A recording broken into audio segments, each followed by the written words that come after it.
जुड़ने के लिए। और अब हम बात करेंगे कि एफसीआरए में जो संशोधन बिल है उसको लेकर कैसी कैसी अफवाह फैलाई जा रही है। और पहले पूरी रिपोर्ट दिखाते हैं, उसके बाद आपको बताएंगे कि इसमें क्या कुछ फैलाया जा रहा है। भारत सरकार संसद में foreign contribution regulation amendment bill यानी एफसीआरए संशोधन बिल लाने जा रही है, लेकिन इसकी चर्चा देश विदेश में हो रही है। संसद के समक्ष इस बिल को लाना अभी बाकी है, लेकिन कई धार्मिक संगठन सियासी पार्टियों को गोलबंद करने में जुट गई हैं। वजह, इस बिल के जरिए विदेश से आने वाले पैसे का बेहतर मैनेजमेंट सुनिश्चित होगा और पारदर्शी तरीके से फंड का इस्तेमाल संस्था कर सकेगी। ये इस बिल का उद्देश्य है। संसद में विपक्ष इस विधेयक के प्रावधानों का कड़ा विरोध कर रहा है, जिसके चलते कांग्रेस पार्टी ने अपने सांसदों को सदन में उपस्थित रहने के लिए व्हिप भी जारी कर दिया है। विपक्षी दलों का मानना है कि इस संशोधन से एनजीओ और विदेशी फंडिंग पर नियंत्रण के नाम पर राजनीतिक असहमति को दबाया जा रहा है, लेकिन करोड़ों रुपए के विदेशी फंड के दुरुपयोग को रोकने के सुझाव पर विपक्ष खामोश है। सरकार का तर्क है कि देश की सुरक्षा और संप्रभुता को बनाए रखने के लिए विदेशी फंड के पारदर्शी और सख्त नियम बेहद जरूरी हैं। लेकिन अमेरिका के एक कांग्रेसी सदस्य ने भारत के विदेशी वित्त पोषण कानून में प्रस्तावित बदलावों पर चिंता जताई है। उनका दावा है कि इससे सरकार को चर्चों और धार्मिक संस्थाओं पर नियंत्रण करने की अनुमति मिल सकती है।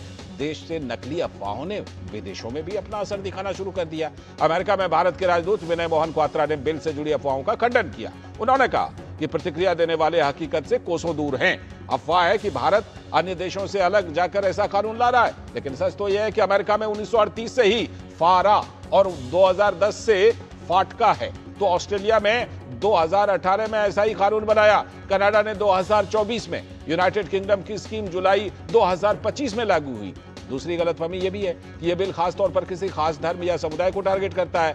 असल में ये एक्ट सभी ऑर्गेनाइजेशन पर एक जैसा लागू होता है। तो भाजपा सांसद संजय जायसवाल ने एफसीआरए बिल को लेकर कांग्रेस पार्टी पर आरोप लगाया कि राजीव गांधी फाउंडेशन को चीन से लगातार फंड मिल रहा था, जिसके कारण उसका लाइसेंस बैन किया गया। उन्होंने कहा कि देश में अस्थिरता और विकास कार्यों में बाधा डालने के लिए विदेशी फंडिंग का इस्तेमाल किया जा रहा है।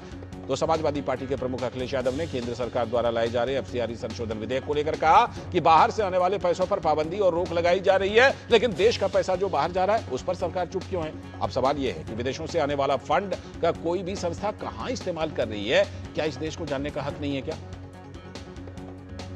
संजय जायसवाल भाजपा नेता की बात सुनवाते हैं, जिन्होंने कहा एफसीआरए विदेशी पैसों को नियंत्रित करेगा।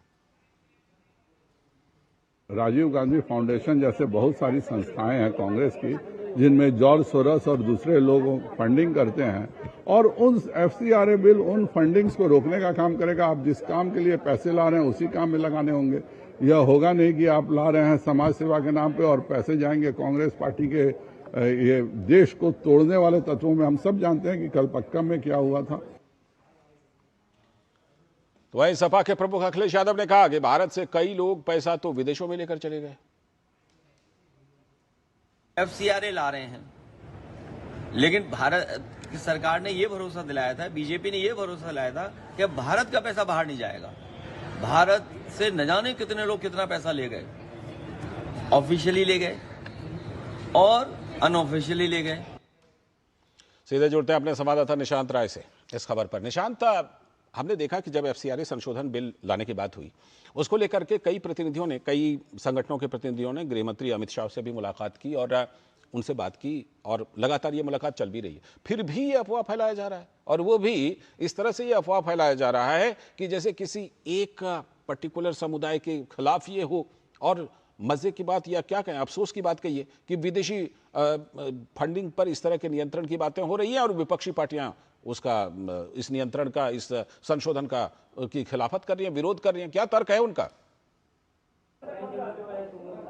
देखिए, अगर जहां तक बात की जाए विपक्ष की, तो विपक्ष एफसीआरए को लेकर साफ तौर पर कह रहा है कि ये एक तरीके से एक समुदाय विशेष पर नियंत्रण करने की कोशिश की जा रही है। लेकिन सबसे महत्वपूर्ण हो जाता है कि हमने देखा है कि दुनिया के तमाम देशों में जिस तरीके से फंडिंग करके वहाँ के हालात को अन्य मुल्कों द्वारा बिगाड़ा गया है, ये सभी जानते हैं। और ऐसे में एफसीआरए कानून इस समय वक्त की मांग है कि भारत में कौन से एनजीओ को कहां से पैसा आ रहा है और उस पैसे का क्या इस्तेमाल हो रहा है, ये सरकार और नागरिकों को जानने का हक है।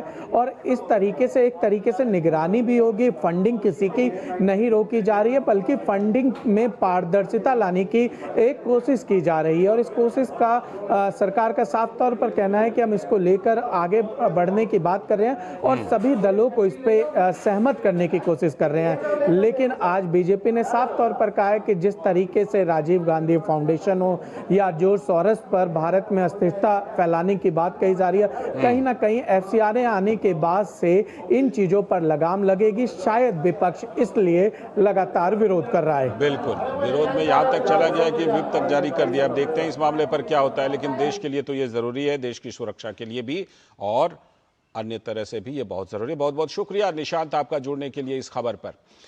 इसी के साथ आज के इस वक्त में हमें दीजिए अनुमति, पूरी टीम को दीजिए अनुमति। नमस्कार।